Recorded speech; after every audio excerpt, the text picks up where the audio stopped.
Gospa Bregant, kako gledate na to razstrelitev parkomatov, ki se je zgodila v Štepanjskem naselju? Župan Janković pravi, gre za klasičen vandalizem, lahko razstrelijo vse parkomate, to da ukrepi ostajajo. Ja, nasilje ni nikoli odgovor.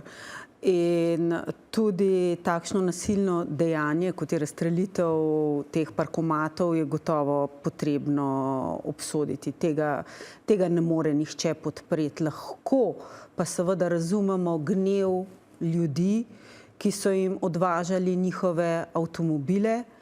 Lahko razumemo gnev ljudi, do katerih je Janković sicer prišel, vendar je na Bilečanski, pa bom malo parafrazirala pesem, odmeval zven korakov pod budnim nadzorom parkomatov in pajkov in od tam je Janković odšel. Te parkomati so pravzaprav simptomatski. Te kažejo, kako naš župan vlada Ljubljani. Za trdo roko po načelu my way or highway. To ni iskanje dialoga, to ni iskanje kompromisa in ni iskanje rešitev.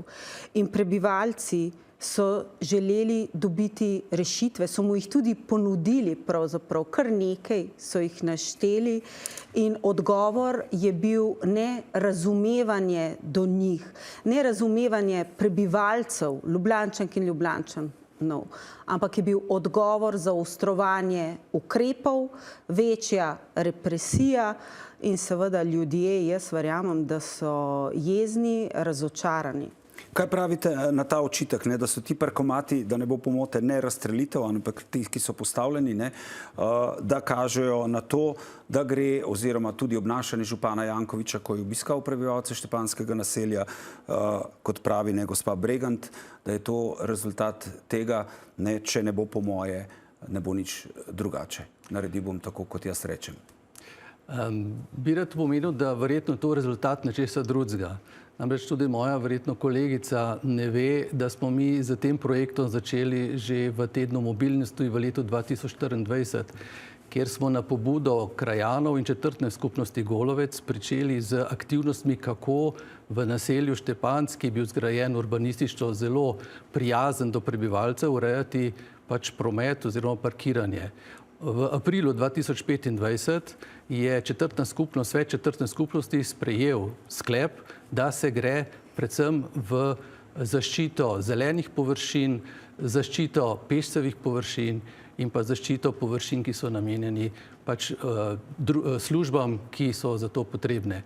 In smo zato v poletju 2025 pričeli z javnimi delavnicami, ki so jih pričeli IPOP in pa Smetumet, kjer so povabili na dvorišče osnovne šole vse krajane, da so sodelovali pri predlogu, kako urejati to naselje. In ravno rezultati teh delavnic so bili to, kar so danes ukrepi. Torej, eden od teh je bil tudi seveda dovolilnice za eno stanovanje, mogoče izvedba večjega parkiranja po smislu zarisanja črt, kar smo tudi naredili, ureditev končne postaje za avtobus in še nekaj, kar so. In samo to, kar je bilo že dogovorjeno, smo mi začeli izvajati. Kaj pravite na to? Samo to, kar je bilo dogovorjeno s stanovalci, je občina začela izvajati? No, Ljubljančanke in Ljubljančani se verjetno ne bi strinjali, da je bolj pomembno, da je zaščitena zelenica, ne pa oni in njihova lastnina. Odvažanje njihovih avtomobilov gotovo ni nek prijazen, dogovorjen ukrep. Mislim, da so ljudje zelo jasno pokazali, ne vem sicer, kdo je financiral te delavnice in kdo se je teh delavnic udeleževal, vendar dejstvo je, da ljudje niso pričakovali takšnega reševanja problemov, da na koncu nimajo niti parkirnih mest oziroma da se celo njihove avtomobile odvaža. Tako da je tukaj gotovo vprašanje smotrne porabe denarja za te delavnice, kdo je pravzaprav tudi odobril, da se to nadaljuje z odvozom lastnih avtomobilov In seveda to gotovo ni rešitev. Kaj pravite na ta očitek, da ste prestrogi s temi odvozi avtomobilov in da to prav gotovo ni rešitev? Najprej je potrebno povedati, da odvozi avtomobilov se vršijo iz zelenic, peščevih površin in kolesarskih stez, kar itak po zakonu ne sme biti, že tako. Drugo pa naj povem, da bil sem zraven, ko je župan obiskal krajane, in lahko rečem, da vedno je tako, da večinoma na take zbore pridejo tisti, ki so v glavnem proti. Tisti, ki pa niso proti, pa ostajajo doma ali pa pridejo in ne pridejo do besede. Tukaj pri sebi imam kar nekaj zahval krajanov, občanov ali pa stanovalcev Štepanjskega naselja, da smo to uredili, kajti zdaj lahko normalno otroci hodijo v šolo, starejši grejo v trgovino in jim ni strah, da bi se morali umikati avtomobilov, ki so prej brzeli, drveli po površinah, ki niso bili namenjeni avtomobilov. Kako vi zdaj vidite rešitev problema, gospa Bregant? Župan je, slišali smo v izjavi, da je občina da zemljo, če krajani zgradijo, financirajo gradnjo hiše, oziroma napovedal tudi, če razstrelite ne vem koliko parkomatov, režim bo tak, kot je bil.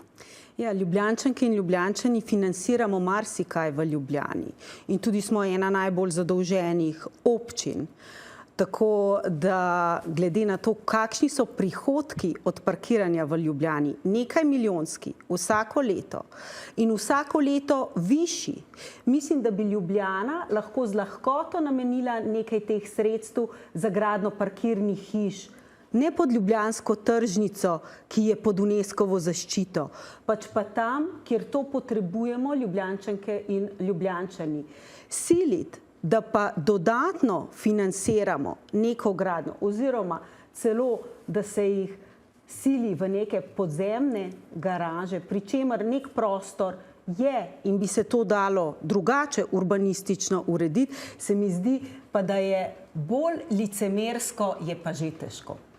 Povejte mi, gospod Crnek, iz parkirnine, pravi, gospa Bregant, bi se lahko financirala ta garaža, pa še katera druga.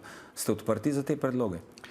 Lejte, za garažne hiše na celem področju Ljubljane obstajajo urbanistični pogoji, kar moja kolegica dobro ve. In urbanistični pogoji določajo načeloma, kako lahko se te garaže gradi, kje se lahko gradi. Poleg tega prebivalci po celi Ljubljani, vsa naselja, ki so, vlagajo, se pravi, zahtevek po zvetlu, torej da bojo pridobili pripadajoče zemljišče blokom, kar je legitimno in kar zakon dovoljuje. Sodišča na različne načine dodeljujejo ta zemljišča, nekaterim več, nekaterim manj, prihaja pa do tega, da bloki posamezni dobivajo v svoje lastništvo tudi parkirišča, nekateri ne. In potem ta parkirišča upravljajo sami. Torej, lahko postavijo tudi zapornico na tem parkirišču in se potem sami med sabo brez mestne občine dogovarjajo, kako bojo to reševali. Vsi tega nimajo in seveda mi sedaj čakamo, ker je tega v Ljubljani veliko, kaj bo sodišče določilo, kje bojo ta zemljišča, ki bojo sploh še ostala v lasti mestne občine. Do takrat pa na teh zemljiščih, dokler potekajo postopki, mestna občina ne sme delati ničesar. Najlepša hvala obima, da ste bili naša gosta. Hvala.